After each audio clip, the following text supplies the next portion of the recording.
Belajar, di mana saja Anda berada, bagaimana kabar Anda malam hari ini? Untuk Anda yang menjalankan ibadah puasa, selamat menjalankan ibadah puasa, dan baru saja buka puasa untuk hari ini ya. Semoga puasa kita diterima oleh Allah SWT, dan sampai hari Idul Fitri nanti. Baik, saya Dewa kembali menjumpai Anda di seminar online yang diselenggarakan oleh Indonesia Belajar. Untuk Anda yang belum mengetahui Indonesia Belajar, belum mengenal Indonesia Belajar adalah sebuah media untuk belajar yang berisi motivasi, inspirasi, dan pengetahuan tentu saja dari para narasumber terbaik Indonesia. Salah satunya sudah hadir pada malam hari ini, beliau adalah Ibu Eli Susanti. Beliau adalah seorang life coach yang tentu saja sudah banyak membantu menyelesaikan permasalahan-permasalahan hidup yang dialami klien-klien Bu Eli. Dan untuk Anda yang belum follow Instagram beliau, Anda bisa follow di elisusanti.as.a.coach. Dan untuk Anda yang belum follow Instagram Indonesia Belajar, di indonesia_belajar.id. Baik, selamat malam Bu Eli. Malam Pak Dewa. Ya. Sehat Pak? Sehat tuh. Ibu Eli juga sehat ya? Sehat Pak. Sehat ya. Oke. Baik, Bu El, kita membahas mengenai priority ya. Let's talk about priority. Hidup adalah pilihan, dan setiap pilihan memiliki kepentingan masing-masing. Bagaimana menentukan prioritas ketika harus memilih hal-hal yang sama pentingnya. Oke. Kita bicara tentang prioritas. Nah, ini untuk yang lagi di persimpangan, kalau ini cocok banget ya, Bu ya.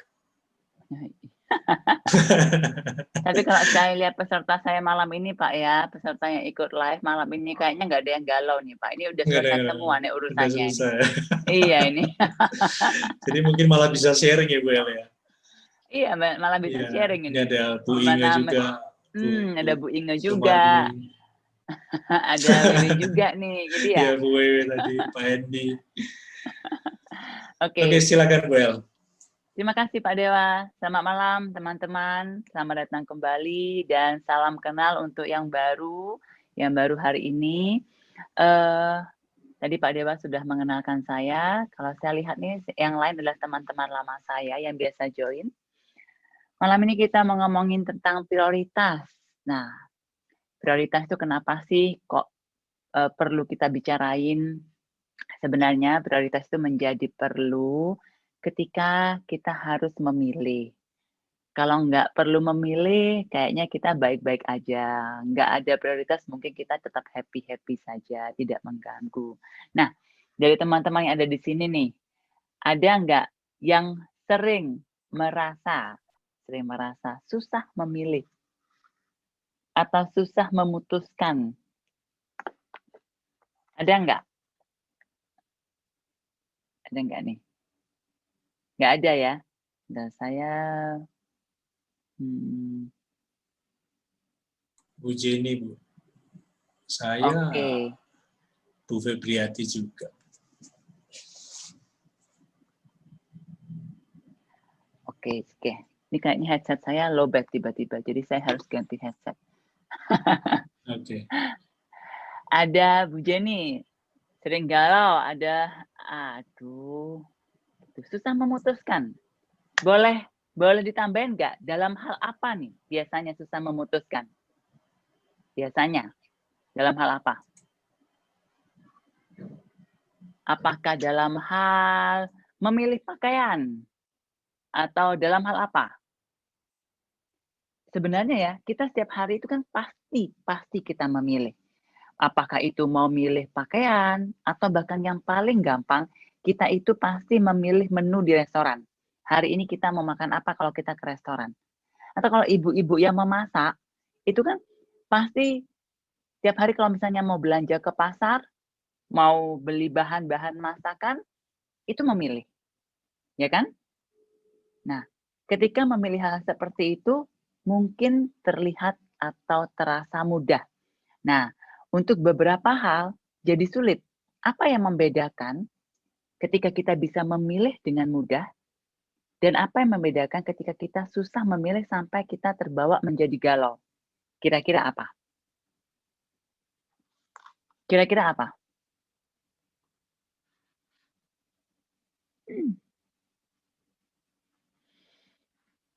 ini tadi Bu Yesi bilang memilih antara anak dan kerja. Oh ya, itu pilihan yang tidak mudah ya. Milih anak atau milih kerja? Nanti kita akan bahas. Milih anak atau milih kerja? Menyangkut ketika pilihannya sulit ketika menyangkut menyangkut orang lain. Ada yang sering galau nggak kalau pilih baju? Hari ini mau pakai baju apa? Masih ada yang galau nggak? Atau hari ini mau masak apa? Oh iya. Febri masih galau ya, hari ini mau pakai baju apa ya? Nah, sebenarnya ketika kita bingung memilih, di sana kita tahu bahwa ada yang kita khawatirkan. Kita tahu bahwa ada hal-hal penting yang penting buat kita. Penting itu tidak harus penting banget gitu, nggak harus ya. Tapi kita tahu bahwa ada hal-hal yang menjadi concern kita, menjadi perhatian kita untuk apa ya? Untuk dipenuhi. Nah, ketika dua-duanya harus dipenuhi dan ternyata kita tidak punya kemampuan untuk memenuhi, artinya kita harus memilih salah satu. Contohnya gini, tidak punya kemampuan itu berarti kita tidak bisa. Tapi contohnya waktu. Harus dikerjakan dalam waktu yang bersamaan. Atau contohnya adalah uang. Uangnya terbatas, tetapi kita harus memilih. Mau A atau mau B. Gitu ya. Yang paling gampang, contohnya mau kursus. Katakanlah kita mau ambil pelatihan A, B, C, D, E. Banyak nih. Tapi uangnya terbatas nih. Harus milih nih. Mau ikut pelatihan yang mana. Waktu juga sama, ada Zoom begitu banyak sekali. Kemudian kita mau ikut yang mana nih? Karena waktunya berbenturan. Disitulah kita baru harus memilih. Kalau tidak kan semua akan baik-baik saja. Nah, jadi sebenarnya yang perlu kita sadari adalah ketika kita memilih, ketika kita bingung mau memilih yang mana, artinya ada sebuah kebutuhan yang perlu dipenuhi dan menurut kita itu penting. Saya akan mengambil contoh yang mudah saja. Kalau tadi Febri bilang, bingung mau pilih baju setiap harinya. Nah, misalnya begini, ada bajunya satu enak banget kita suka. Tapi terlalu santai. Kok kayaknya nggak cocok ya kalau untuk meeting, misalnya gitu ya. Yang satunya, itu bagus, cocok untuk meeting, tapi saya merasa tidak nyaman. Nah, di situ ada dua kebutuhan. Yang pertama adalah kenyamanannya kita. Yang kedua adalah kepantasan untuk dinilai oleh orang lain. Atau bahkan diri kita sendiri merasa tidak pantas. Kan? Dan kita bingung memilih yang mana karena kita belum menentukan, bukan tidak tahu, tetapi belum menentukan secara sadar sebenarnya mana yang lebih penting buat kita. Mana yang lebih penting ini, itu yang kita bilang prioritas. Jadi ketika kita bilang prioritas, bukan berarti salah satunya tidak penting. Sama-sama pentingnya, hanya saja untuk saat ini, mana yang lebih penting. Seperti itu ya. Itu kita bicara tentang prioritas. Itu artinya prioritas. Jadi, tidak berarti bahwa sesuatu yang tidak kita pilih di saat itu tidak penting. Bukan. Hanya saja ketika kita harus memilih dan kita menentukan secara sadar sebuah prioritas dalam pilihan kita, artinya yang kita pilih itu untuk saat ini lebih penting dari pilihan yang satunya. Lebih penting dari pilihan yang lainnya. Ya. Sampai sini bisa dipahami ya? Kalau bisa dipahami, maka saya akan lanjut. Pilih yang nyaman plus pantas. Yes. Ada yang komen gini, Bu, bagaimana kalau saya mau pilih dua-duanya, yang nyaman dan pantas? Ini kan contoh yang tadi pakai baju ya, pemilih baju. Itu adalah pilihan ideal. Jadi ketika ada sebuah kondisi ideal, bahkan kita tidak usah memilih. Semua terpenuhi. Kebutuhan untuk merasa nyaman dan kebutuhan untuk merasa pantas, dua-duanya ada. Dan kita tidak bisa memilih. Di sini terjadi sebuah kepentingan kita menentukan prioritas ketika kondisinya tidak ideal. Ketika kita harus memilih salah satu. Nah, disitulah kita menggunakan prioritas kita. Tetapi ketika semua kondisinya ideal, bahkan mungkin kita tidak perlu memikirkan mana yang lebih prioritas. Karena semua kondisinya ideal. Ya, oke. Sementara sampai di sini, kalau ada yang mau bertanya, silakan langsung diketik ya, daripada nanti pertanyaannya lupa. Nah, dalam kita menentukan prioritas, saya akan ngomong hidup. Karena saya seorang life coach, maka saya akan ngomong tentang kehidup dan kehidupan. Dalam kehidupan, dalam hidup, ketika kita menentukan prioritas, idealnya setiap saat pilihan kita, tindakan kita itu memilih prioritas yang penting, yang memenuhi, melayani, serve bahasa Inggrisnya diambil. Jadi melayani, memenuhi, mendekatkan kita kepada tujuan hidup kita. Kepada tujuan hidup kita. Masalahnya, Bu, saya nggak punya tujuan hidup, gimana dong, Bu? Saya sangat yakin semua orang itu punya tujuan hidup. Sangat yakin. Tetapi apakah tujuan hidup itu kita sadari atau kita memilih secara sadar, itu adalah itu adalah hal yang berbeda. Kadang-kadang orang tidak sadar bahwa dia sudah menjalani tujuan hidupnya. Dia tidak sadar dan tidak membuatnya menjadi sebuah kesadaran. Ya, gitu ya. Oke. Jadi saya bergerak dulu dengan sebuah arti apa itu prioritas. Sekarang saya menuju ke hidup dan kehidupan. Idealnya prioritasnya kita, apapun yang kita lakukan, itu mendekatkan kita kepada tujuan hidup. Nah, itu saya bilang ideal. Kalau dari contoh tadi dan dari komennya Jenny, saya pilih yang nyaman dan pantas. Yes, itu salah satu contoh kondisi ideal. Ternyata dalam hidup, kondisi ideal ini hampir tidak dipunyai semua orang. Atau bahkan banyak orang yang tidak punya kondisi ideal. Nah, ketika kondisi ideal tidak ada, prioritas ini sangat membantu kita. Dan prioritas ini ada prioritas skala besar, yang tadi saya bilang bahwa prioritas dalam mencapai tujuan hidup, dan ada prioritas skala kecil. Prioritas skala kecil inilah yang perlu disesuaikan, perlu di-adjust, perlu dibuat fleksibel setiap saat, sesuai dengan kondisi kita saat ini. Bagaimana caranya kita menyesuaikan? Nah, saya kasih contoh kasus dulu ya. Kasih contoh kasus yang mudah, yang gampang. Dalam aplikasi hidup, saya yakin teman-teman akan punya kasusnya masing-masing. Nah, contohnya begini. Saya mau hidup sehat. Itu tujuan saya ya. Prioritas saya saat ini adalah saya memilih hidup sehat. Gitu. Oke, kenapa perlu hidup sehat? Ya, karena itu karena itu adalah salah satu hal yang penting agar saya bisa memenuhi tujuan hidup saya. Tujuan hidup saya adalah A, B, C, D, E. Misalnya begitu ya. Dan salah satu aspek penting yang perlu saya perjuangkan adalah sehat. Ketika kondisi ideal, maka apa yang membuat kita sehat itu tidak perlu kita pilih. Ini saya berasumsi ya. Ketika saya mau sehat, maka saya perlu tidur cukup, katakanlah tidur cukupnya 8 jam. Perlu makanan sehat, untuk orang-orang tertentu yang percaya bahwa sehat bisa melalui vegetarian atau vegan, mereka akan memilih gaya hidup itu. Perlu olahraga. 3 hal yang simpel ini aja. Dan ketika kondisi ideal, tiga-tiganya tidak perlu kita pilih. Karena bisa dilakukan. Sekarang, seandainya kondisinya tidak ideal. Katakanlah seorang ibu rumah tangga yang secara keuangan pasangannya tidak bisa memenuhi seluruh kebutuhan, maka ibu ini harus bekerja.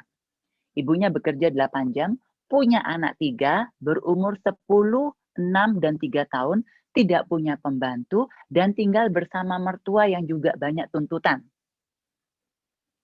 Tujuan hidupnya dia, untuk saat ini, dia merasa dia punya tujuan, dan dia merasa penting untuk menjadi sehat. Salah satu untuk menjadi sehat adalah tidur cukup, jaga makan, olahraga. Kondisi yang dia punya, yang saya ceritakan barusan. Pertanyaan saya, kalau Anda jadi seorang ibu ini, kira-kira Anda apakah bisa tidur cukup, bisa olahraga, dan bisa makan sehat? Kira-kira bisa nggak? Kalau tidak ada yang menjawab, saya berasumsi bahwa semua bisa. Ya, dalam keadaan ini kan saya berbicara tentang salah satu kasus ya. Dalam kasus ini memang tidak bisa. Waktu habis untuk bekerja, ngurus anak-anak, memasak, membersihkan rumah, bahkan masih melayani kebutuhan mertua dan suaminya. Tidur pun tidak akan pernah cukup 8 jam. Masih punya anak yang balita, ya kan? Dan sekarang dengan kondisi online juga harus menemani anaknya sekolah online. Karena sekolah online itu sangat butuh ikut campur atau peran serta atau pendampingan orang tua ya, nggak bisa ditinggal. Waktunya nggak cukup. Si ibu ini tidurnya bahkan mungkin cuma 3 jam, 3 jam, 3 jam. Tidur 5 jam itu sudah sangat mewah. Ya, jangankan mikir mikir makanan sehat yang bagus untuk dia. Anaknya mau makan apa aja, dia lebih memikirkan anaknya makan sehat daripada dirinya. Dirinya akan makan. Sorry, saya perlu waktu sebentar untuk ganti mic saya karena ternyata ini baterainya habis.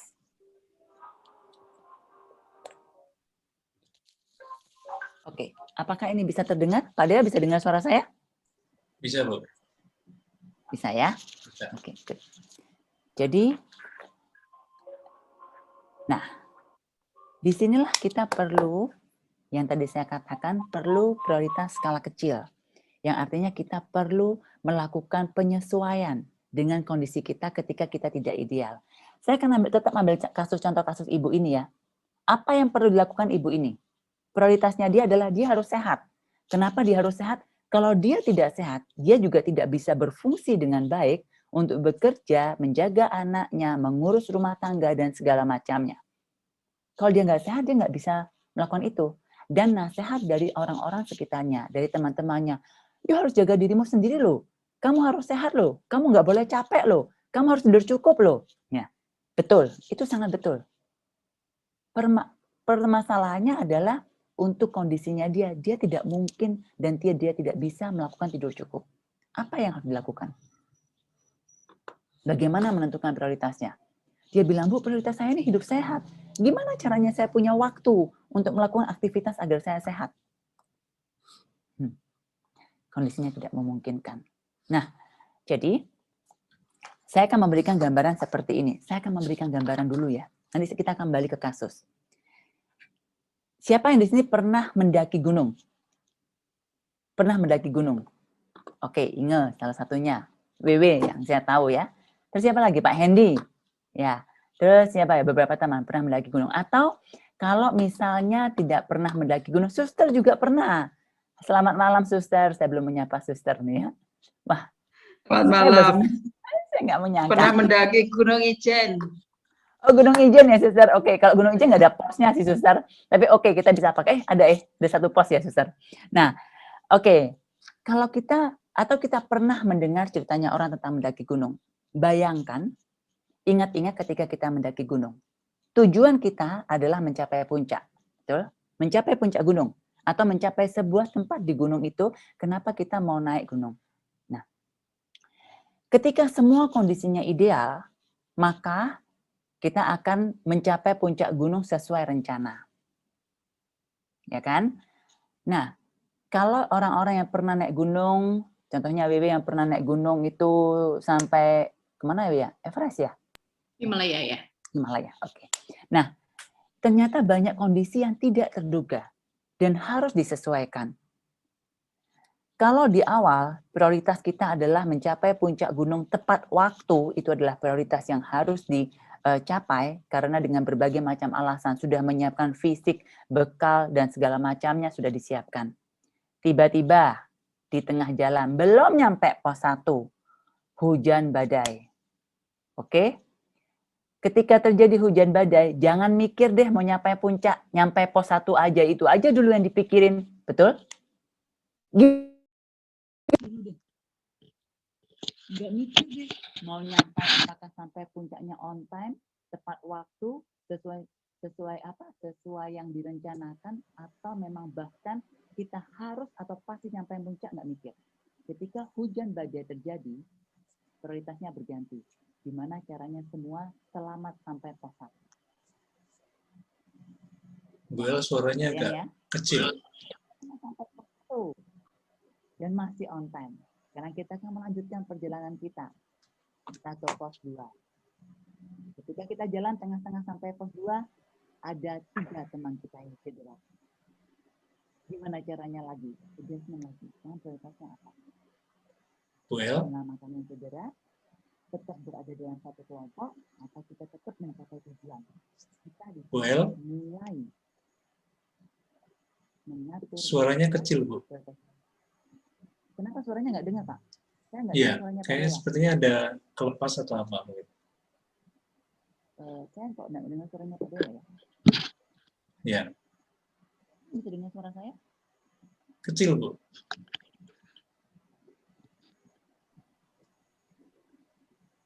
Oke. Volume mic-nya kecil. Ibu dengar suara saya? Kalau Ibu dengar suara saya? kecil, Oh, kecil ya? Masih kecil, Bu. karena saya sedang kehabisan baterai. Oke, cek. Ya, Udah, bagus. udah balik. Oke. Tadi saya sampai mana ya? Saya perlu mengulang dari mana ya? Sampai Pos 1, Bu. di Pos 1. pos-pos tadi ya. Oke. Pos 1 kita sudah selamat semua. Badai sudah selesai. Kita akan lanjut ke pos 2. Nah, ketika kita mau lanjut ke pos 2, kita jalan nih menuju pos 2. Setengah hari kemudian kita tahu teman kita ada 3 yang cedera. Yang tidak mungkin melanjutkan perjalanan atau belum tahu apakah sanggup melanjutkan perjalanan. Di situ kita mengatur lagi. Saat itu, apa yang kita pilih? Kita menentukan prioritas kita. Apa kita akan tetap bersama, atau kita akan tetap stick, atau tetap fokus pada tujuan, dan kita mengatur strategi lagi. Nah, bukan berarti tujuan awal kita untuk mencapai puncak itu kita tinggalkan, tetapi ketika kondisinya tidak ideal, maka kita perlu mengatur strategi ulang. Ketika kita mengatur strategi ulang, akan lebih mudah kalau kita tahu apa prioritas kita. Bukan berarti masalahnya selesai ya, tetapi akan lebih mudah ketika kita punya prioritas dan kita tahu prioritas apa yang penting buat kita untuk perjuangkan. Nah, itu gunanya prioritas. Jadi kalau misalnya teman-teman bilang begini, Bu, kalau saya tidak punya prioritas gimana? Seperti yang sering saya omongkan, saya katakan ketika hidupmu baik-baik aja, semua happy-happy aja, tidak ada masalah, jangan bingung kalau tidak tahu prioritasnya. Jangan cari-cari masalah dengan mencari-cari prioritas hidup. Ya, tools ini digunakan, jalan ini digunakan ketika kita merasa kita perlu memilih. Ketika kita merasa kita stuck, kita tidak tahu harus pilih yang mana. Coba kita renungkan kembali apa sih prioritas kita? Sesuai dengan tujuan atau goal yang mau kita capai. Kalau kondisinya tidak ideal, maka kita harus mundur satu langkah. Kita buat goal kecil. Saat ini yang penting apa? Saat ini apa yang perlu saya perjuangkan? Sesuai dengan kondisi dan kemampuan saya di saat ini. Ya. Dari saya itu dulu. Saya akan membuka pertanyaan. Pak Dewa. Ya, oke, baik. Terima kasih, Bu El. Mungkin ada sahabat pembelajar yang ingin komentar, bertanya, atau sharing mungkin. Sharing mendaki gunung. Jadi banyak sekali ternyata yang sudah banyak mendaki gunung ya. Ya. Oke, Bu Inga, Bu Jenny. Bu Jenny tadi juga tunjuk jari, Bu. Beliau juga pernah naik gunung juga. Nah, Oke. Jadi, silakan Pak Dewa. belum ada nih sepertinya, Bu. Oke. Jadi, kalau belum ada, berarti di sini semua tuh sebenarnya sudah hebat-hebat nih, Pak. Udah nggak punya masalah, Pak. Iya. Sudah selesai masalahnya. Saya akan berbicara. Yes. Artinya kamu hidup, Mega. Punya masalah artinya hidup ya. Iya. Bersyukurlah Ibu, punya masalah. Bu Inge menulis di chat, lagi happy aja hari ini, jadi tidak terlalu mikirin masalah. Ibu. Yes, betul. Ya, Ketika kita sedang happy, kita sedang baik-baik aja, jangan cari-cari masalah, nikmati apa yang bisa hari itu kita rasakan, kebahagiaannya, happy-nya, damainya, nikmati aja, jangan dipikirin. Ya. Ya. Kalau Bu Inge punya masalah, itu masalahnya cuma dicari-cari.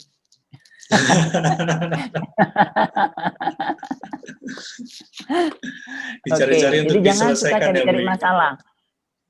Nggak perlu, makanya itu Pak, jangan cari-cari masalah ketika masalahnya tidak muncul. Ketika masalahnya tidak muncul, jangan dicari-cari. Ya, biarin aja. Mungkin ada, tapi belum muncul saat ini, belum saatnya diselesaikan masalah ini, jangan dicari-cari. Nanti ketika saatnya dia akan muncul sendiri untuk diselesaikan, ya. Oke. Jadi kalau tidak ada yang bertanya, saya akan... Ada nih Bu, dari Pak Leonard ya. Saya bacakan ya Bu ya. Bu, apabila ada satu pertengkaran dalam sebuah grup leader, di mana setelah pertengkaran itu ada anggota leader yang tidak mau jalan bersama lagi, sementara yang lain tetap mau jalan bersama, itu bagaimana cara memutuskan sebaiknya bagaimana? Pilihannya apa Pak? Sebaiknya bagaimana, ada pilihannya enggak? Jadi kalau misalnya Bapak bilang sebaiknya bagaimana, saya berasumsi kemungkinan Bapak punya pilihan. Mau memilih membubarkan misalnya, atau mau memilih leader yang mana, leader A atau leader B, atau memilih leader atau tim. Pilihannya apa yang Bapak punya? Karena kalau misalnya bagaimana cara memutuskan sebaiknya bagaimana, ini terlalu luas untuk saya jawab. Jadi untuk saat ini, kalau Bapak pikirkan atau renungkan, Bapak punya pilihan apa saja. Coba ditulis, bisa saja pilihannya Bapak itu bisa 10, bisa ada 3, atau bahkan 2. Jadi saat ini dengan kondisi yang ada, pilihannya Bapak apa saja. Itu dulu. Ya. Ini ada 4 orang, 2 kubu, 2 mau lanjut, 2 mau bubar. Oke. Jadi pilihannya Bapak adalah lanjut atau bubar. Apakah begitu? Nah, sekarang kalau misalnya Bapak pilihnya mau lanjut atau mau bubar, bisa di breakdown lagi Pak. Ketika Bapak mau lanjut, maka resikonya apa? Ketika Bapak mau bubar, maka resikonya apa? Ya. Kemudian setelah Bapak melakukan ini, Bapak boleh renungkan. Ketika di awal Bapak memasuki tim ini, kelompok ini, tujuannya Bapak apa? Apa yang ingin dicapai? Ya. Dari tujuan itu bisa Bapak cari jalan mana yang masih bisa mengantar Bapak kepada tujuan awal. Yang pertama itu, yang kedua, apakah memang tujuan di awal ini masih ingin Bapak capai, masih ingin Bapak kejar? Karena bisa saja tujuannya kita juga berubah Pak di perjalanan. Ya. Semoga membantu ya Pak Leonard ya. Leonard, ya. Oke, baik. Ini ada lagi Bu dari Pak Marco. Bu, bagaimana cara mengatasi rasa penyesalan setelah membuat suatu keputusan? Misal kita buat keputusan melakukan A, ternyata hasil nggak sesuai harapan. Biasa suka ada rasa penyesalan, kenapa tadi nggak melakukan yang B? Akhirnya jadi nyesal atau jadi kepikiran terus. Thank you Pak Marco. Ya, ini dari statementnya Pak Marco, ya itu biasanya yang terjadi. Kita itu menyesal karena ketika kita memilih, kita tidak memilihnya dengan sebuah kesadaran. Ketika kita memilih, kita tidak dengan sadar memahami resikonya. Dan ketika kita sudah memilih, biasanya kita tidak melakukan yang terbaik. Maka penyesalan terjadi. Nah, sekarang ketika sudah terjadi, gimana caranya? Nah, di saat kondisi ini, Bapak punya pilihan. Nah, Bapak sudah tahu nih, penyesalan ini tidak ada gunanya. Tapi kepikiran terus, Bu. Gimana caranya? Kalau kepikiran, berarti kan yang B masih penting. Coba ditanyakan Pak, apakah memungkinkan B ini dikejar lagi? Atau memulai lagi melakukan yang tadinya kita tinggalkan, yaitu yang B tadi ini. Masih memungkinkan atau tidak? Karena kan ketika Bapak memilih A dan B, saya tidak tahu ya Pak, pilihan Bapak ini ya, apa ya? Pilihan A dan B. Katakanlah apakah mau bekerja atau melanjutkan S2, misalnya begitu ya. Terus saya waktu itu saya memilih bekerja. Di tengah-tengah bekerja, saya sangat menyesal kenapa saya tidak pilih S2. Bagaimana saya tahunya saya menyesal? Karena ketika bekerja, saya tidak menyukai pekerjaan saya. Dan saya selalu merasa iri dengan teman saya yang melanjutkan S2. Oke, tahun depan masih mungkin nggak masuk S2? Kalau memang itu benar-benar penting. Itu salah satu yang bisa dilakukan, Pak. Kalau masih memang mungkin dikejar. Kalau tidak mungkin, ya yang pertama memang harus belajar, Pak, untuk melepas. Dan kembali kepada tujuan awal. Bapak pilih A atau pilih B, tujuannya apa? Misalnya kayak tadi, mau sekolah atau mau kerja. Tujuannya apa? Saya mau jadi orang yang terkaya nomor 1 di Indonesia. Misalnya begitu ya. Jadi ketika Bapak harus memilih A dan B, itu tujuan awalnya apa? Coba kembali ke tujuan awal itu, Pak. Mungkin Bapak akan menemukan cara C. Ya. Untuk mencapai tujuan awalnya ketika Bapak harus memilih A dan B. Semoga membantu ya, Pak. Sementara itu dulu yang bisa saya jawab karena saya tidak tahu spesifik masalahnya apa. Ya. Oke, ini Pak Marco sudah menjawab. Terima kasih, Bu. Oke, semoga membantu ya Pak Marco ya. Baik, siapa lagi mungkin yang ingin bertanya? Silakan ditulis boleh, langsung buka mic juga lebih asik seperti ini. Oke. Wah, ini ada Pak Leonard lagi nih. Bu, bila kita sudah mempelajari dan mempersiapkan untuk melakukan satu hal, sehingga diputuskan untuk melakukan keputusan itu, namun ternyata di tengah-tengah proses terjadi masalah yang di luar hal-hal yang bisa diantisipasi. Masalahnya lebih dari eksternal. Nah, kondisi seperti ini jadi seperti disalahkan gitu, seolah kita abai. Apa yang harus dilakukan, Bu?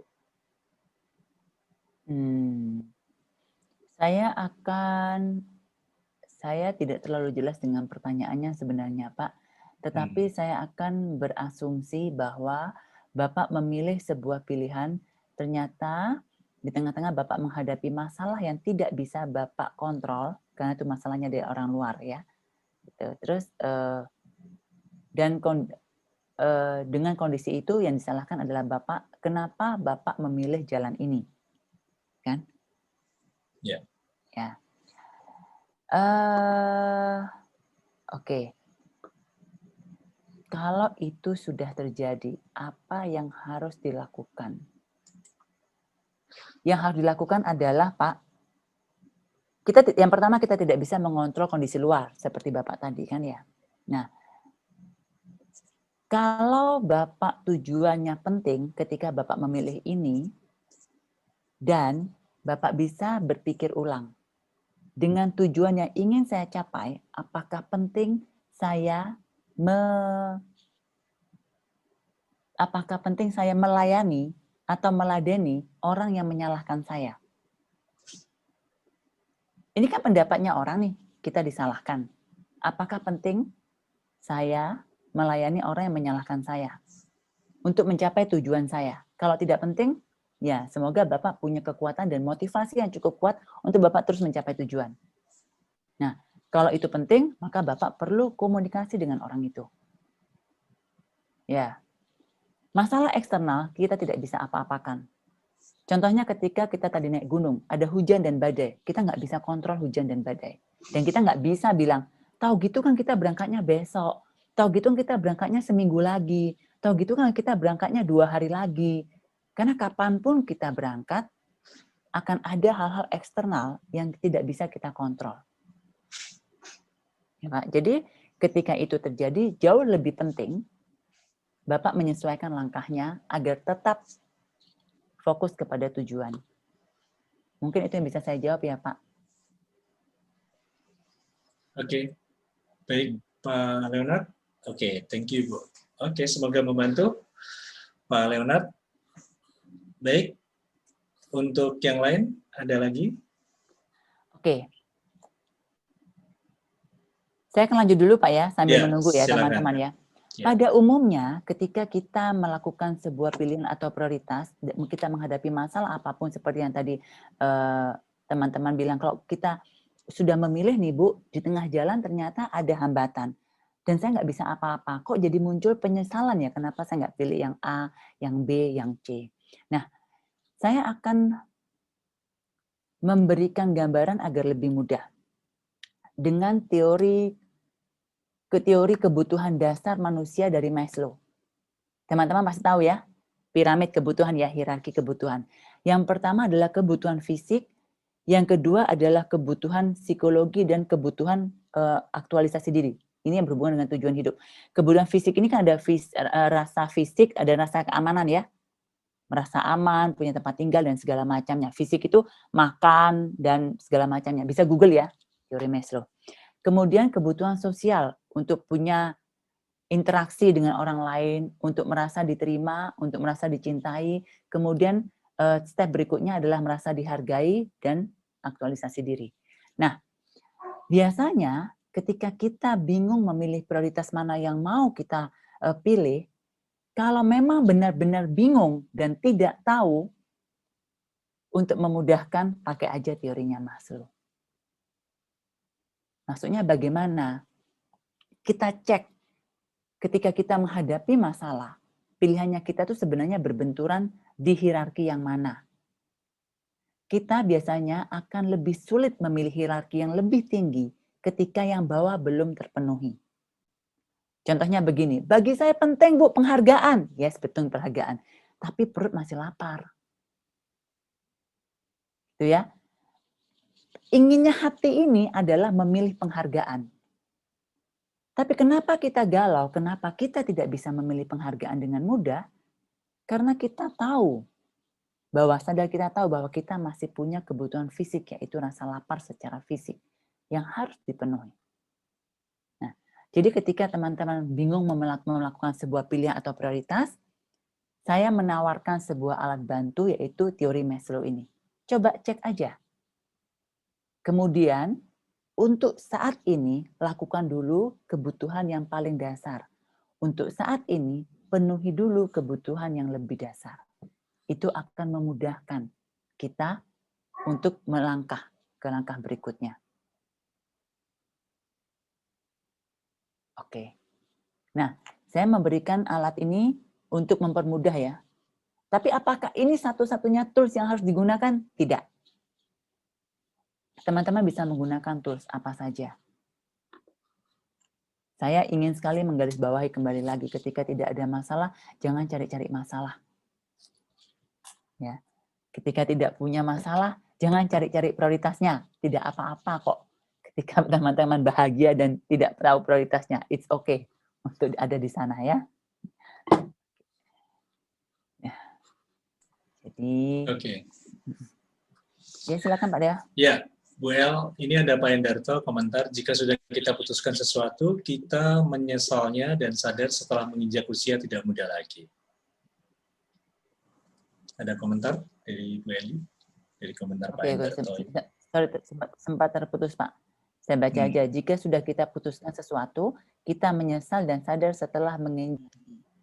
Ya.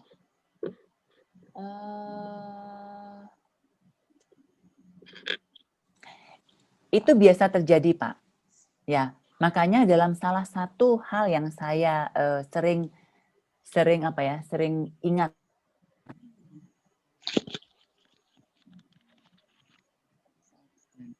Saya.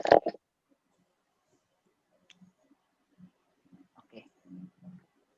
Salah satu hal yang saya pun sering mengingatkan kepada diri saya sendiri adalah bahwa semua manusia, diri kita, pasti memilih keputusan terbaik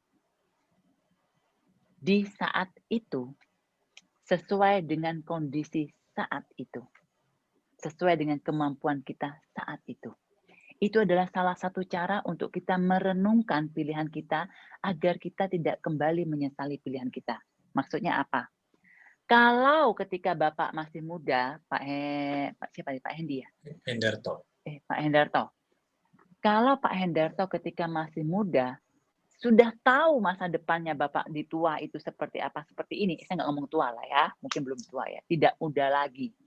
Ya, sudah tahu nih apa yang akan terjadi di masa depan, pasti Bapak akan merubah pilihan Bapak. Permasalahannya adalah Bapak nggak tahu. Dan di kondisi ketika Bapak memilih, saya yakin itu pilihan terbaik saat itu. Kenapa? Tidak ada satupun manusia yang akan melakukan pilihan atau mengambil pilihan terjelek. Kalau kita punya pilihan, pasti kita akan mengambil pilihan terbaik saat itu. Tetapi apakah pilihan ini adalah pilihan terbaik untuk 10 tahun lagi? Mungkin tidak. Apakah pilihan ini adalah pilihan terbaik untuk besok? Mungkin tidak.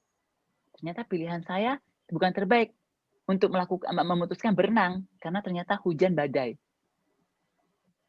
Tapi kemarin ketika saya memutuskan untuk berenang, saya merasa saya butuh olahraga dan satu-satunya olahraga yang saya bisa adalah berenang. Misalnya begitu. Berdasarkan keputusan saya kemarin, itu keputusan terbaik. Tapi mungkin tidak untuk hari ini. Mungkin tidak untuk 10 tahun lagi. Nah, itu pun saya selalu mengingatkan diri saya sendiri ya Pak Hendarto. Nah, semoga penjelasan saya ini bisa membantu Bapak untuk tidak lagi menyesali apa yang sudah Bapak putuskan. Oke, baik. Termasuk Pak memutuskan Hendarto. memilih istri sekarang, memilih suami sekarang, ya memilih pasangan sekarang, ya itu juga keputusan terbaik saat itu yang Bapak bisa lakukan atau Bapak punya, ya dengan kesadaran, dengan kondisi dan pilihan yang ada saat itu. Ya. Oke. Oke, Pak Hendarto.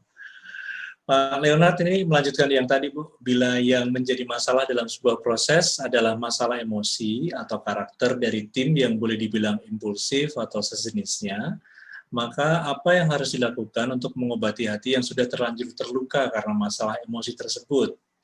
Maksudnya ada tim yang sangat mudah meledak emosinya sehingga cenderung melukai, menyembuhkan lukanya untuk bisa tetap berjalan bersamanya itu bagaimana? Oke. Begini Pak, yang pertama Bapak tidak bisa berharap orangnya berubah. Yang kedua Bapak tahu ketika Bapak memutuskan untuk berjalan bersama tim ini adalah ada resiko Bapak akan menerima emosi. Atau bukan menerima, lebih tepatnya Bapak akan terdampak oleh emosinya orang itu. Pilihannya ketika Bapak masih punya kepentingan atau punya sesuatu yang perlu Bapak perjuangkan untuk tetap berada di tim ini, maka Bapak perlu belajar bagaimana efek emosi orang itu kepada Bapak semakin berkurang. Apakah Bapak mengurangi jam bertemunya? Apakah Bapak belajar tentang mengendalikan emosi? Ataukah Bapak apapun itu? Jadi yang perlu diasah adalah kemampuan Bapak, skill Bapak untuk berhadapan dengan emosi orang itu. Termasuk mendoakan orang itu agar menemukan cara untuk tidak emosi lagi ya. Karena orang emosi itu kasihan dia loh Pak. Dia lebih menderita daripada kita. Yes, kita terluka. Tapi orang yang emosi itu dia juga menderita. Karena marah-marah itu nggak enak Pak. Bapak pasti pernah marah-marah ya. Marah-marah itu nggak enak. Kesel sama orang itu nggak enak. Jadi sebel itu nggak enak. Hanya saja orang itu tidak tahu bagaimana cara mengungkapkannya, dan yang kedua kita yang menjadi orang di luarnya, kita belum punya kemampuan untuk berhadapan dengan emosi orang itu. Nah, kemampuannya kita lah yang perlu dilatih. Kalau memang Bapak memang harus tetap berada di sana. Ya, karena misalnya Bapak nggak punya pilihan untuk keluar, masih penting harus ada di situ. Jadi itu yang perlu dilatih, Pak. Semoga membantu. Oke, baik Pak Leonard, semoga terbantu ya. Oke, thank you Bu. Oke, baik, masih ada waktu. Silakan untuk Anda yang ingin bertanya atau sharing. Iya, tentang prioritas menunggu. sebenarnya Ya. sudah selesai ingin saya sampaikan. Jadi kalau misalnya saya mau merangkum tadi itu bahwa prioritas itu hanya sebuah alat bantu untuk kita melakukan sebuah pilihan ketika kita berhadapan dengan masalah tertentu di mana kita harus memilih. Memilih dalam artian untuk mencapai tujuan kita. Ya. Dan ketika kita tidak bisa mencapai tujuannya kita secara langsung, kita harus memutar, kita harus mundur satu langkah. Disitulah kita harus melakukan prioritas-prioritas kecil yang disesuaikan dengan kondisi saat itu. Yang bisa saya rangkum juga untuk diingat adalah, ingat analogi tentang mendaki gunung. Tujuan kita adalah mencapai puncak. Dan ada pos-pos yang perlu kita capai. Ya, pos-pos yang membantu kita untuk mencapai puncak atau kita tidak salah jalan atau tidak tersesat. Ketika kita ingin mencapai pos ini, bisa saja prioritas kita berganti. Bisa saja kita perlu mundur beberapa langkah. Karena sebuah kondisi dan sebab-sebab lain yang tidak bisa kita kontrol. Ya. Dan kalaupun itu masih sulit, coba dilihat atau gunakan teori Maslow. Saran saya, yang bisa saya berikan saran, adalah ketika ada pilihan, ambil dulu pilihan yang memenuhi kebutuhan dasar. Karena berdasarkan teori Maslow itu ada, kalau kita belum terpenuhi kebutuhan dasarnya, maka akan lebih sulit untuk kita mencapai yang lebih tinggi. Itu yang bisa saya berikan dan saya bagikan, semoga membantu. Sangat membantu, Bu Eli. Ini ada tambahan satu lagi, Bu, dari Pak Leonard. Adakah referensi blog, buku, atau lainnya mengenai hal ini, Bu? Mau saya share ke tim supaya bisa dipelajari. Hal ini hal yang mana ya, Pak ya? Tentang emosi atau tentang prioritas atau tentang apa? Oke, Pak Leonard mungkin bisa diketik prioritas, Bu. Sejujurnya saya nggak tahu, Pak. Buku yang tentang prioritas, khusus tentang prioritas ya. Yang saya bagikan hari ini adalah dari pengalaman saya membantu klien. Jadi kan sering kali kan kita berhadapan dengan masalah. Tentu saja orang yang datang kepada saya itu karena punya masalah, Pak. Jadi saya akan bilang klien itu merasa punya masalah. Ketika masalahnya selesai, mereka nggak akan cari saya, Pak. Jadi ya, hal ini saya itu temukan saya bisa mengatakan hal ini berdasarkan pengalaman saya membantu klien. Kesulitan-kesulitan mereka ketika mereka berhadapan dengan pilihan, dengan masalah-masalah dalam hidup yang menurut mereka tidak bisa diselesaikan. Hal-hal ini yang saya bagikan kepada mereka, dan cara-cara ini yang sebenarnya saya lakukan untuk membantu mereka agar mereka bisa melakukan pilihan sesuai prioritas hidupnya. Dan mungkin kalau tadi dari chatnya teman-teman kan, kalau menyesalnya belakangan gimana? Mungkin itu tidak menimbulkan penyesalan di depan. Karena di saat ini, ketika saya membantu mereka, saya berusaha untuk membantu para klien melakukan pilihan secara sadar dan menyadari beberapa konsekuensi yang mungkin bisa muncul, baik dari dalam ataupun dari luar. Ya. Dan dalam pendampingan saya memang banyak hal. Ketika pilihan dibuat pun, tetap saja ada halangan-halangan yang istilahnya di luar kontrol. Mau itu dari orang lain, mau itu dari kondisi. Contohnya COVID. Ini ada hal yang tidak bisa kita duga sebelumnya. Misalnya gini, waduh, saya memutuskan berhenti bekerja. Karena waktu itu ada tawaran untuk menjadi entrepreneur, ini peluang yang luar biasa. Tahu gitu kalau atau ada COVID ya, saya nggak berhenti kerja, saya tetap gajian. Misalnya begitu ya. Ya, itu tadi. Bapak memutuskan dengan kondisi terbaik saat itu. Semua orang, kalau tahu kalau hari ini ada COVID, maka mungkin, contohnya Bali ya, yang sangat terdampak, hotel-hotel, pariwisata, mungkin sebelum-sebelumnya sudah menyiapkan berbagai macam cara agar ketika COVID terjadi, mereka bisa tutup dengan tenang dan damai. Ya, tanpa membingungkan karyawan dan segala macamnya aset yang perlu dijaga gitu ya. Kalau memang sudah tahu nih mau ada COVID, sudah mempersiapkan sedemikian rupa, tapi kan tidak tahu. Banyak juga teman-teman di Bali itu yang misalnya baru bangun hotel, baru pengembangan dan segala macamnya. Nah, ketika ini terjadi, maka perlu kembali kepada prioritasnya kita. Prioritasnya kita apa sih? Ketika kita mendirikan usaha, sebenarnya prioritasnya kita apa? Keuntungan sebesar-besarnya untuk diri kita, atau kesejahteraan karyawan bersama pemilik. Jadi kita akan bertumbuh bersama. Apa prioritas kita di saat kita mendirikan, atau tujuan kita di saat kita mendirikan usaha? Kemudian tarik balik ke kondisi sekarang. Apakah tujuan ini masih mau saya gunakan? Atau mau saya lepas? Ya. Oke. Gitu. Ini ada Bu Inge. Kalau tentang prioritas dari segi apa yang harus dilakukan, ada buku judulnya The One Thing. The One Thing. Thank you, Oke. Inge. Ya. Udah Saya minta diingetin. referensi buku kepada Ibu Inge. Ya. Terima kasih Bu Inge. Ini ada Bu Febriati, Bu Eli. Celi, saya kalau memutuskan prioritas dulu sering banget ada efek seperti body shaking. Tapi sekarang lumayan berkurang karena ikut meditasi dan breathwork yang tapi kejadian itu kadang masih hadir. Apa ya, Ci, yang perlu saya lakukan dengan tanda alarm dari tubuh saya? Terima kasih. Oke.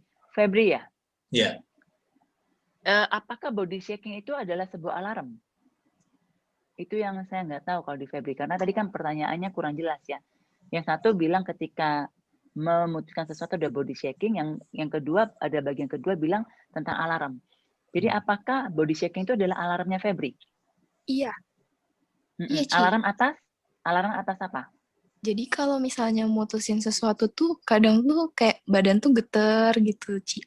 Terus abis itu kayak panas dingin gitu. Padahal kalau aku lihat-lihat dari jurnalnya aku, apa yang aku putusin itu sebenarnya nggak bakal kenapa-kenapa gitu, malah memberikan efek baik di aku. Semisal aku nggak diterima di tempat kerja di A gitu. Padahal kalau misalnya dilihat lagi, tempat kerja di A itu ternyata kalau misalnya kemarin aku diterima itu aku malah nggak lolos berkas gitu pas di pusat gitu, malah itu lebih baik di aku gitu. Tapi efek yang kayak badan bergetar itu tuh selalu hadir gitu, Ci. Padahal kalau misalnya dilihat dari pilihannya aku tuh baik-baik aja gitu, malah itu lebih baik buat aku gitu. Itu sih, Ci. Kalau dari aku. Artinya ketika body shaking-nya muncul itu menandakan bahwa pilihanmu baik-baik saja. Iya, tapi kayak ada rasa takut gitu, Ci. Jadi kayak body shaking-nya itu ada, tapi kayak ada rasa takut gitu. Ini beneran apa enggak ya gitu.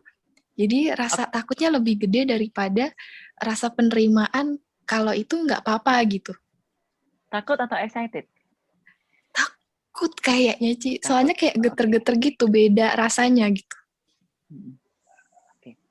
Yang pertama, kalau itu tidak sangat mengganggu, daripada kamu bingung mencari solusinya dan selama ini baik-baik, katakanlah misalnya body shaking-nya 1 menit, Ci, 2 menit, saya nggak tahu ya, Febri. Tapi maksudnya kalau itu tidak sangat mengganggu dan masih kamu bisa atasi, nikmati. Apalagi kamu sudah bilang kan, sekarang sudah berkurang dengan belajar meditasi apa segala macam, nikmati saja, jangan terlalu bingung. Ya. Kalau sampai kebawa mimpi gitu, Ci, maksudnya sampai nggak mimpi kayak langsung mimpi buruk dan lain sebagainya gitu. Gimana tuh? Saya nggak tahu ya, apakah dalam kebiasaan-kebiasaan sebelumnya atau Febri punya pengalaman ketika memutuskan itu tanda kutip ya selalu disalahkan oleh orang tua atau selalu diminta harus bertanggung jawab dan segala macamnya. Saya nggak tahu apakah punya pengalaman itu. Kalau punya pengalaman itu bisa saja efeknya dari hal-hal yang sebelumnya. Jadi keberanian untuk memutuskan ini diuji gitu maksudnya. Ya. Dan sekarang lebih fokus bagaimana caranya mengatasi rasa takutnya. Karena Febri udah tahu, ternyata apapun pilihanmu itu baik-baik aja. Ini kan hanya sebuah efek nih, body shaking dan segala macamnya. Yuk, gimana caranya agar body shaking-nya bisa? Oke, misalnya ketika body shaking-nya muncul, sekalian aja loncat-loncat. Sekalian aja jogging gitu kan ya, dipakai itu energinya untuk disalurkan kepada sesuatu. Oke. Kalau mimpi buruk itu bisa terjadi kepada siapa saja, bukan hanya ketika kamu memutuskan sebenarnya. Jauh lebih penting ketika kamu bangun, bagaimana kamu memaknai mimpi itu. Itu jauh lebih penting. Mimpinya mungkin kita nggak bisa kontrol. kita bisa kondisikan ketika kamu tidur dengan sholat, doa, dan segala macamnya. Tetapi ketika mimpinya muncul, mungkin kita nggak bisa kontrol. Jauh lebih penting ketika kamu bangun, bagaimana kamu memaknai mimpinya. Ya. Baik, terima kasih Ci Semoga Eli. membantu. Oke. Ya. Ini ada Bu Jenny. Bagaimana kalau kita tahu prioritas mana yang lebih dekat dengan kebutuhan, tapi perasaan kita berbeda? Yes, itu yang sering terjadi biasanya, Jenny. Itu sebabnya saya memberikan teori Maslow ketika kita sangat sulit. Tapi kalau misalnya ternyata sudah bisa memutuskan, nggak apa-apa. Kenapa teori Maslow digunakan? Karena pada dasarnya kita itu tidak bisa naik ke atas sebelum bawah terpenuhi. Jangan ngomonglah tentang bahagia atau relasi gitu ya, atau kita punya perasaan dicintai ketika kita mau besok pun mau makan, atau katakanlah sudah sebulan nggak makan, nggak bisa makan, nggak punya duit untuk makan. Jangan ngomong gimana caranya aku dicintai oleh pasangan saya gitu maksudnya. Itu kan kebutuhan yang di atas tuh, merasa dicintai. Pikirin dulu gimana caranya bisa makan. Apakah kebutuhan merasa dicintai akan hilang? Tidak.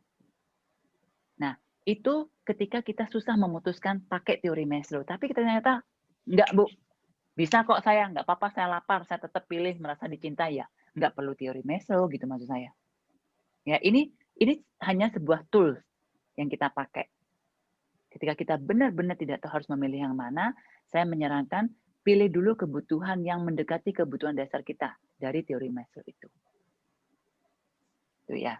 Karena pada dasarnya kan kita nggak bisa tuh merasa bahagia bersama pasangan, tapi kita anak-anak kita kelaparan, kita juga kelaparan, mau makan apa nggak ada, nggak punya duit gitu. Ya mau ngomong bahagia dengan pasangan juga nggak bisa. Ya. Oke. Hanya begitu. Baik, Bu Jenny semoga terjawab ya. Kalau belum, karena silakan. justru itu jadi yang terjadi kepada orang-orang. Mereka itu terlalu fokus kepada tujuan terlalu fokus dengan pilihan yang hierarkinya tinggi, karena itu memang keinginan kita kan. Contohnya tadi waktu mau naik gunung, pasti keinginan kita tuh sampai puncak gunung. Permasalahannya ada hujan badai. Itu kan mungkin kita perlu mundur dulu. Mikirin dulu gimana caranya bahan makanan ini cukup sampai di pos 1. Kalau kita nggak nyampe pos 1, kita juga nggak mungkin, kalau kita tidak bisa nyampe di pos 1 dengan selamat, dengan makanannya cukup, jangan mikir deh sampai puncak. Kan katakanlah begitu. Tapi kita pasti menginginkan yang di sana. Makanya biasanya kita perasaannya kita berbeda, karena perasaannya kita tuh maunya yang puncak. Kebutuhan badannya kita itu adalah ada badai dan sampai di pos 1. Oke. Ini ada Bu Inge, komentar biasanya yang level bawah harus cukup dulu sebelum bisa level di atasnya, tidak harus 100% di level bawah sebelum bisa naik, tetapi paling tidak butuh tercukupi. Yes, thank you Inge. Oke. Bener banget. Ini ada Bu Jenny lagi, kalau kaitannya dengan masa depan, udah tahu kejadian di masa lalu, kok malah lebih mau ngulang lagi? Oke, kalau ini saya akan bilang, Jen, mungkin kita tidak bisa ngomong soal prioritas. Ya, saya nggak tahu ya kenapa ini beberapa hari ini muncul ya, seperti yang Jenny katakan ini. Contohnya, istilahnya mengulang sesuatu yang berpola, diulang. Yes, betul Inge, itu namanya dablek. Sudah tahu kayak gitu tapi masih diulang gitu kan ya. Udah tahu kalau misalnya makan itu gendut tapi tetap aja makan terus. Nah, biasanya orang itu tahu saja, tapi belum tentu punya kemampuan untuk keluar dari pola. Oke, jadi saya sudah tahu nih bahwa kalau begini akan begini. Kalau saya marah-marah, suami saya juga marah-marah. Kalau saya teriak-teriak, anak saya ikut tantrum gitu. Sudah tahu kan polanya kan, tapi tetap aja diulang. Terus. Karena kita tidak punya kemampuan untuk keluar dari pola itu. Nah, kemampuan keluar dari pola ini, salah satu tools, cara yang membantu adalah kita menentukan tujuan kita. Contohnya ya, anak tantrum. Kalau kita marahin, dia tantrum. Padahal kita marahin soal tugas sekolahnya. Kita emosi, kita ngomongin, terus kita ngomongnya dengan emosi dan marah-marah. Dia makin tantrum. dan kita mengulangnya terus. Padahal yang perlu kita lakukan dengan anak ini adalah hanya ngomong baik-baik, ngomong dengan lembut, dan duduk di sebelahnya, pegang tangannya, temani dia belajar, maka dia akan baik-baik saja dan tugasnya selesai. Misalnya seperti itu. Masalahnya kita tidak punya kemampuan dan tidak punya kesabaran untuk melakukannya. Nah, jadi sekarang agar kita punya kesabaran dan solusi itu, kita perlu menentukan tujuannya. Tujuannya apa? Anak saya belajar menyelesaikan ulangannya tugasnya dengan baik. Tujuannya itu. Caranya yang kita harus fleksibel. Tentukan dulu tujuannya. Kenapa kamu mau keluar dari pola ini, tujuannya apa? Karena kalau kamu nggak punya tujuan, yes, selamat menikmati polanya yang akan berulang. Karena kita nggak punya tujuan dan kita tidak punya kepentingan untuk keluar dari pola. Yes. Oke, terima kasih Bu Eli. Bu Jenny, terjawab ya? Ini udah pasti beda sama tujuan. Artinya tujuannya mungkin nggak penting, Jen. Makanya coba dicek lagi tujuannya ya. Biasanya salah satu yang membuat kita lemah dan kita kembali lagi karena tujuan yang kita mau belum tentu tujuan yang sebenar-benarnya kita butuhkan. Kita cuma ingin, tapi kita nggak butuh. Ya, coba direnungkan itu. Oke, terima kasih Bu El. Bu El sudah jam 8. Terima kasih Pak Dewa, terima kasih Indonesia Belajar. Closing statement mungkin Bu Eli untuk tema kita malam hari ini. Ya. Karena tema kita prioritas, maka saya mengatakan bahwa prioritas adalah sebuah cara. Mengetahui prioritas adalah sebuah cara untuk menentukan pilihan. Menentukan pilihan yang sesuai dengan tujuan kita dan mendekatkan tujuan kita. Dalam hidup kita, mungkin kondisinya tidak ideal. Ketika kondisi tidak ideal, mengetahui prioritas dengan sangat jelas membantu kita untuk tetap melangkah dan memilih pilihan yang mendekatkan kita kepada tujuan atau bahkan pilihan yang tidak akan kita sesali. Ya. Closing statement-nya adalah ketika hidupnya kita baik-baik saja, ketika Anda berbahagia dengan kondisi Anda, jangan pikirkan apakah Anda tahu prioritas hidup Anda atau tidak. Jangan dipikirkan sekarang. Oke? Jadi nikmati saja kebahagiaan, kedamaian, ketenangan, kesenangannya. Tahu prioritas hidup? Tidak tahu, tidak apa-apa. Ya. Gunakan hal ini ketika Anda menghadapi masalah Anda dan Anda tidak tahu bagaimana caranya keluar dari masalah. Mungkin apa yang kita bahas malam ini bisa membantu Anda. Baik, terima kasih Bu Eli. Terima kasih juga sahabat pembelajar yang sudah join pada malam hari ini. Sangat bermanfaat tema yang kita bahas malam hari ini untuk kehidupan kita. Dan minggu depan off dulu karena libur Lebaran. Lebaran ya Pak ya? Indonesia Belajar libur sampai kapan nih Pak?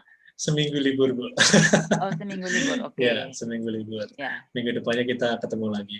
Baik, sekali lagi terima kasih Bu Eli, terima kasih teman-teman sahabat pembelajar semuanya yang sudah join. Sekarang kita buka kamera dulu. Kalau bersedia silakan dibuka, kita akan foto bersama. Ya, terima kasih semuanya. Okay. Saya akan menyapa beberapa teman yang baru nih ya. Ada Savitri, hai Savitri. Okay. Ya, kalau ke Ubud, kalau ke Bali nginepnya di Om Ham tuh, ya. Bisa cari tuh yang ngurusin Om Ham tuh, Savitri. Nah, dan yoga sebut di saja Om Ham. namanya Eli Susanti, minta harga khusus ya. Salam kenal semuanya, baru pertama kali join.